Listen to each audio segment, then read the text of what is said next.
dayanatya gelen.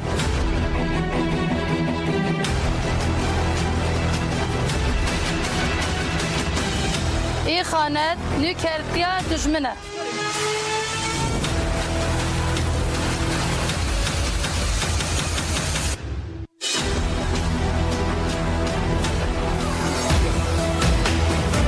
رادیوی دنگی گل دنگی توی هاواتیا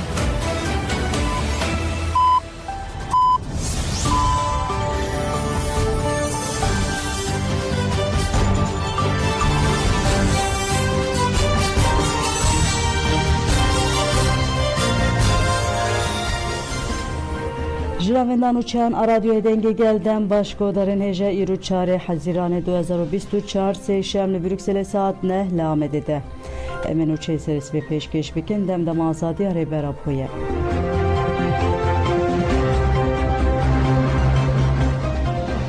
Pelegodarın heja şevidin negunde Ahmediye dınavera gerlen azadi u dagir kirande şereke giran kavmi liguri agayin hatine bides kısten duh bişev legunden Ahmediye yaser biduhu ki dınavera leşkirin arteşatık adagir keru gerlen azadiye de şereke dijwar kavmiye.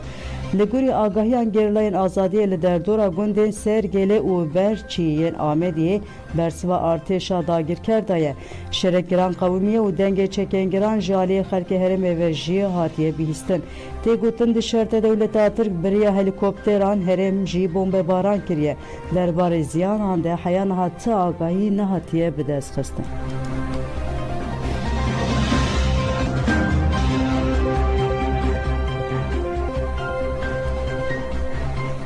Gelê cule mergê li dijî deste serkirina şaredariye li ser piyaye berxwedana li dijî tayinkirina qayyum a duh li şaredariya gelê cule mergê ya dibin reveberiya Partiya Wekevî û Demokrasiya ya gelan Dem Partî hatiye destpêkirin didome.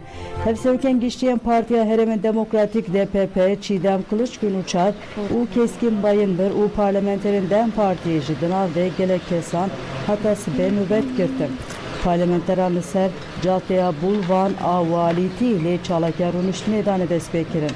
Li herêma ku parlamenter lê çalakiyê darxistin bi sedan polîs hatine bicihkirin. Wekîlan heta serê sibê çalakiyê xwe yên nûbetê domandin. Bi tevlîbûna hevsevkên giştiyên Dem Partiyê Tülay Hatimoğulları û Tuncer Bakırhan, hevsevkên giştiyên DPP Çiğdem Kılıçgün Uçar û Keskin Bayındır, PKT İttifaka Kedû Azadiye, Şamdeya ji CHP û gelek nûnerên rêxistinên sivîl ên civakî îrû dê çalakiya xwe girseyî were li darxistin. Saet bi 13 de meş dê bê li darxistin û piş li ber avahiya şaredariyê daxuyanî were dayî.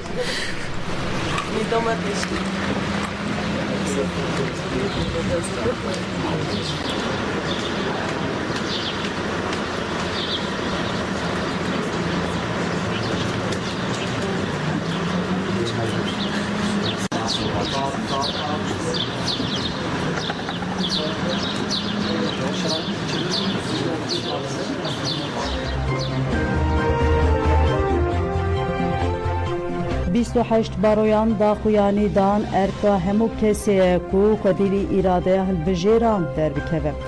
28 بارویان تکیلاری دست سرکنا ایراده گلیال جوله مرگی داخویانه کهفاردان و گوتن هینا انجام علی پرسین و دادگاه دیار نبویه وزیر کار هندور به داخویانه که راگهان دیه کو والی جوله مرگی سرکاتیا شارداریا جوله مرگی تاین کرنه.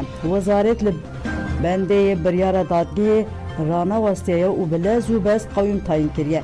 Evin pekinan norm u nirxên hukukî ne.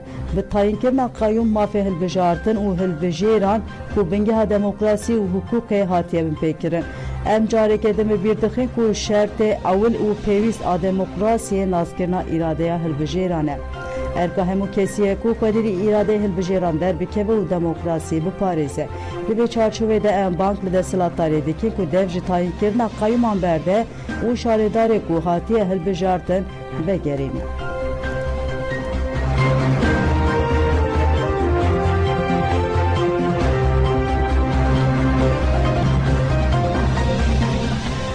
Onur düşünmez gut em banklı gele xwedekin ku li ber xwe bidin parlamenterê Dem Partiya Colemêrgê Onur Düşürmez derbarê desteserkirina şaredariya Colemêrgê ji Anefer Axivî gut dixwazin cardin siyaseta qayyum bidomînin yên ku li ser nenbûnê û destûra bingên ya nû nîqaş dikin di mijara mafên Kurdan de yekser darbeya siyasî dikin.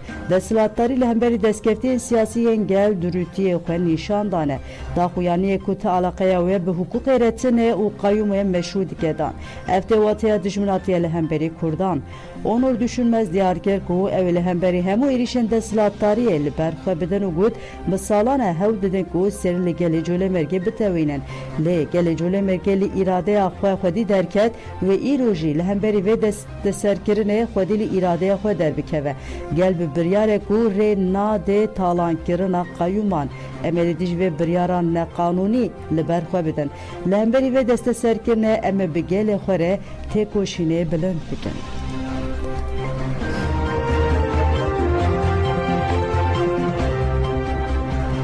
Dem Partî hemû îdayên kirine hinceta qayyumê bêbingehên Komisyona Hukuk û Mafê Mirovan ya Dem Partî tekildarî sedemên binçavkirina hevşardarê Colemêrgê û şandina qayyum daxuyaniyek da.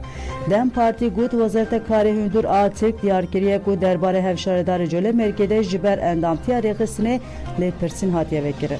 Bu bahaneya rêveberê rêxistinê ye li yekemîn dadgeha cezaya giran a Colemêrgê tê darizandir. Ev îddia bêbingehên û manipülasyonin, dozgeriya parastin jî astenkiriye û qedexeya 24 satan ya hevdîtina û parêzeran re jî daye. Ev jî neqanûnî ye.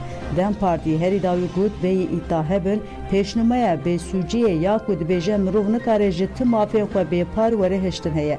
Heta ku li ser kesan mahkumiyeta dawî dernekeve hem di destûra bingehîn de hem jî di metnên hukûka navneteweyî de ev yek hatiye misogerkirin. Tiştê ku ji aliyê qanûnê ve li ser pratika qayyumên darbekare desthilatdariya siyasî reva bike nîne.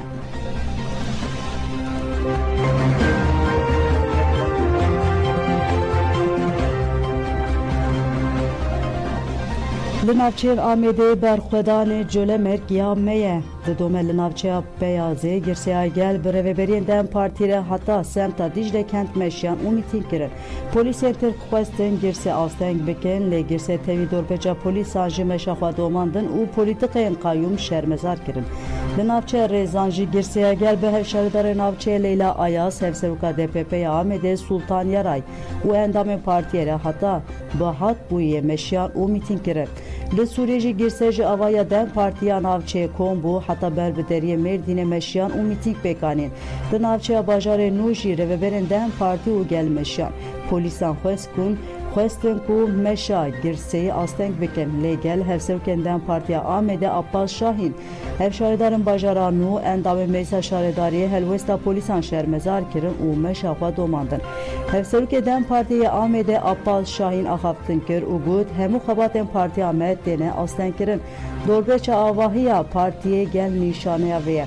Em tu carî dev ji siyaseta demokratîk bernadin. Em weke Kurd û gelên Tirkiye zihniyeta qayyum û xespkirina îradeya gel şermezar dikin. Li navçeya Bîsmîlê jî hevşaredarên navçeya Mizgîn, Ekin û Güven Tanrıkulu rêveberên Dem Partî daxuyaniyek dan û gotin em li şaredariya Bîsmîlê bi gel re dest bi çalakya nöbetê dikin. Her wiha li navçeyên Muğla, Menteşe, Bodrum, Datça, Marmaris û Milasê jî bi daxuyaniyan desteserkirina şaredariya Colemêrgê hate şermezar kirin. Li Têkirdayê jî rêveberên Dem Partî li navenda bajarê daxuyaniyek dan û desteserkirina şaredariya Colemêrgê û erkdarkirina qayyum bütün şermezar kirin. İhade İstanbulê jî xespkirina şaredariya Colemêrgê bi daxuyaniyeke şermezar kirin.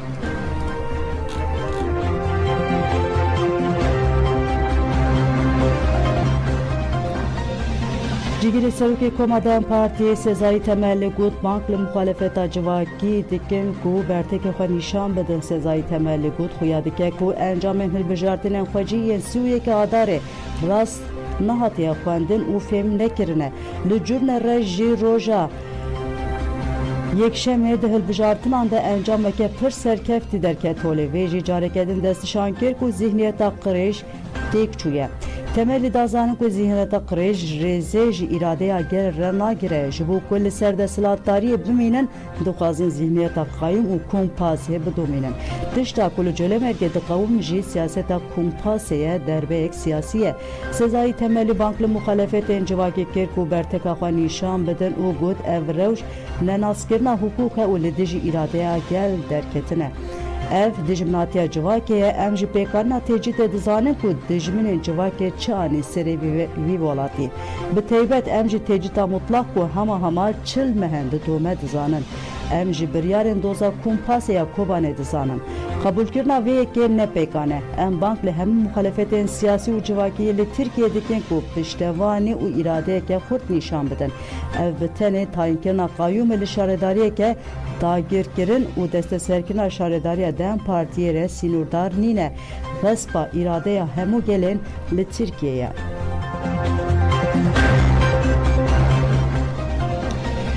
Gelegodarên Neja îro CHP jî wê şandeyeke bişîne Colemêrgê berdevke CHP Deniz Yücel piştî civîna lijne reveberiya navendî meyaka derbarê desteserkirina şaredariya Colemêrgê daxuyan yekda. Deniz Yücel anî ziman ku şandeyek ji endamên partiyê wê îro biçe Colemêrgê û got bîna welatiyên me yên di sûyeke adarê de di sunduqan da derket olê di gelek mijaran de peyam ji desthilatê reşandin. Yek ji van ji tayînkirina qayûman bû. Em ji tayînkirina qayûm ya ji bo şaredariya Colemêrgê fêm dikin ku hîna jî desthilatdarî peyamên gel fêm nekirine. Bêguman em li aliyê îradeya gelê Colemêrgê ne û li dijî nêzîkatiya qayûman e. Di civîna meyakê de ev mijar hat nîqaşkirin û biryara meyakere em ê îro bi alîkara serokê giştî Zeliha Aksaz Şahbaz, parlamenterê Antalyayê Cavid Arî û parlamenterê Bursayê Kayahan Palare biçin Colemêrgê. Em ê li ser vê pêkarîna dijî demokratîk lêkolînê bikin û biraya giştî re parve bikin.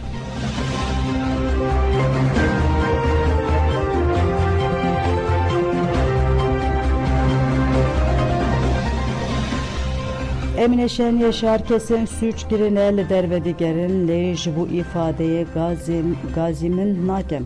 Emine Şen Yaşar diyarkir ku li Rihayê li dijî wê doza heqareta li karmendeke cemeveriyê kiriye hatiye vekirin û got ez çûme Rihayê û min ifadeda û vegeriya. Yên ku suç dikin li dervedigerin lê ji bu ifadeye gazimin dikin. Em carekê din biçin dadgehan bila kesin suç girine bên girtin. Çima wan nagirin dema ew digerin kurê min digirtîgehê de ye. Ez adaletê dixwazim deriyên wezaretê kilît dikin. Hemû zarokên min kuştin bila vê kurê min bihêlin. Heta ku kurê min bê berdan ez ê tu carî ji vir neçim. Emine Şen Yaşar deriyê wezareta dadê îşaretkir û got binêrin derî li me girtine. Hema em digihîjin vir deriyan kilît dikin û xwe vedişêrin. Ev devlet desthilatdarî min fêm nekirine. Piştî çalakî Emine Şen Yaşar ku kurê xwe ferî Şen Yaşar re çû meclisê.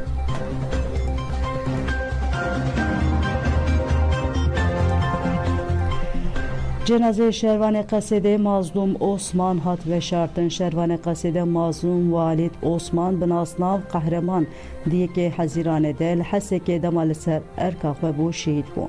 Girseya gel cenazeya şehîd Qehreman birin Goristanê.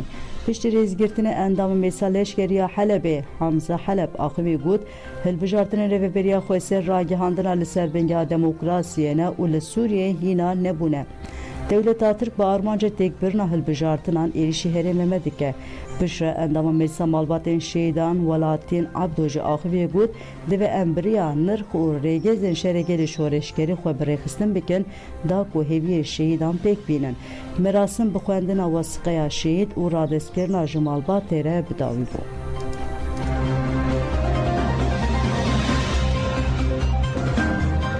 Derişa Daişê de şervareke Qesedê birîndar bû. Çeteyên Daişê li Dêrazorê bi wesayeteke teqemenî barkirî nuqteyeke Qesedê hedef girt û şervaneke Qesedê birîndar bû. Hat diyarkirin ku çeteyên Daişê duh piştî nîv rojê li gundê El Ezbayê Dêrazorê bi wesayeteke teqemenî barkirî nuqteyeke Qesedê hedef girt.